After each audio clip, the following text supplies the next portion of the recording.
Please be seated. Hello, my name's Will. I'm a member of the congregation here at Philly. I'm here to share a bit of a reflection, but the last reader, Amy, I think, we're on brand Star Wars. Did you notice that? We're both on brand Star Wars. Brands are a reality of life, aren't they? Someone owns a brand. And my thoughts this evening begin with, who owns brand Jesus? Who owns brand Jesus? Brands are images that we can control to share a message. And if you think about Jesus and Christmas, well, you can think about the way he is portrayed. There's the brand Jesus that is like biscuit tin Jesus. You know what I mean? Cherub-like Jesus.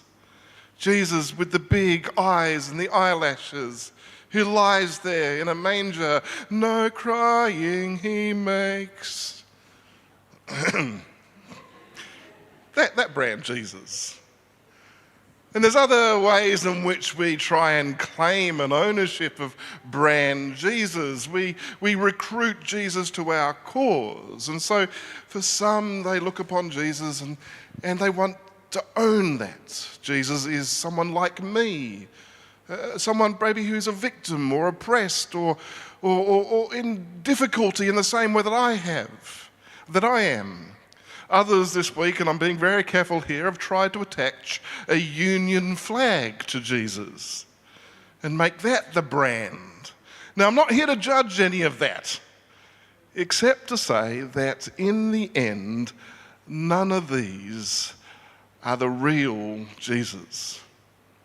It speaks to some truth, but all of these are a brand, attaching Jesus to what we want him to be and to use him for what we want. But as we look at the Christmas story, I don't see that. In fact, when you see Jesus proclaimed, it comes not to those who are looking for a Messiah to claim, but comes in a way which gets underneath their intentions and subverts it and takes them deeper. And so in our reading from John, we read about how the true light was coming into the world, and though he was in the world and the world was made through him, the world did not recognize him. Jesus was off-brand.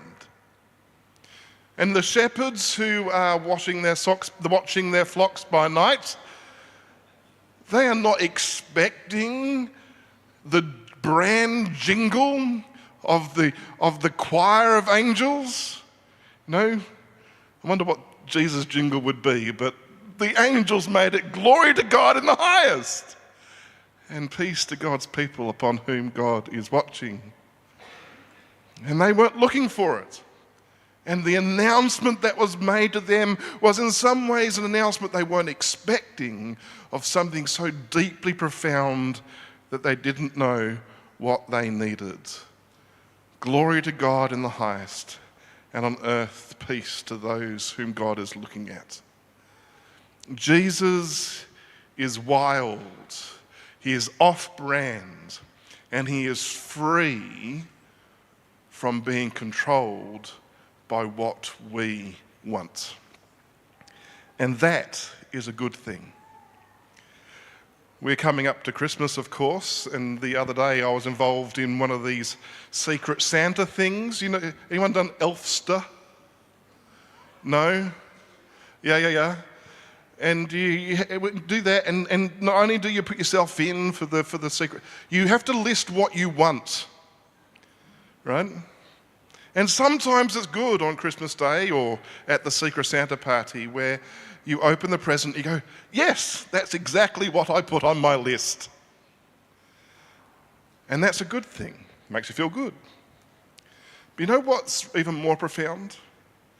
When you open up a gift and it's off-brand for you, it's not something you've put an order in for, it's not off your list of things you want.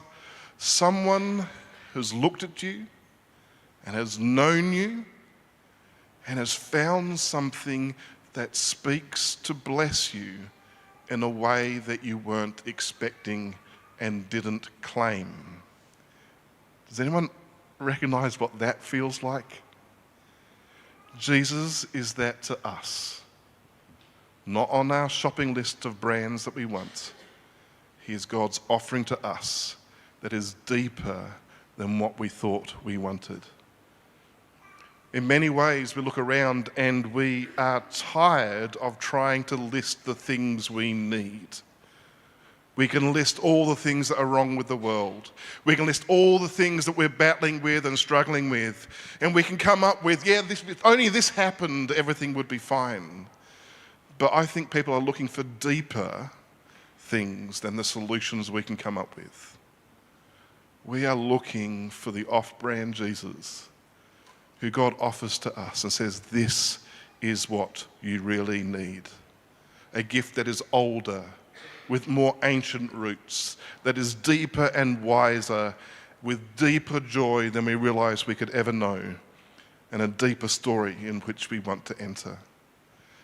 My prayer this Christmas is that we would know, receive, grasp, behold, and be held by the Jesus who is off our brand, who speaks to us in the deepest way. And so, Lord, I pray, may our Christmas blessing be that deepest blessing. Speak to us more deeply than what we ever need to know. Speak to us more deeply than what we are asking for. Help us to tap the depths of your Spirit beyond all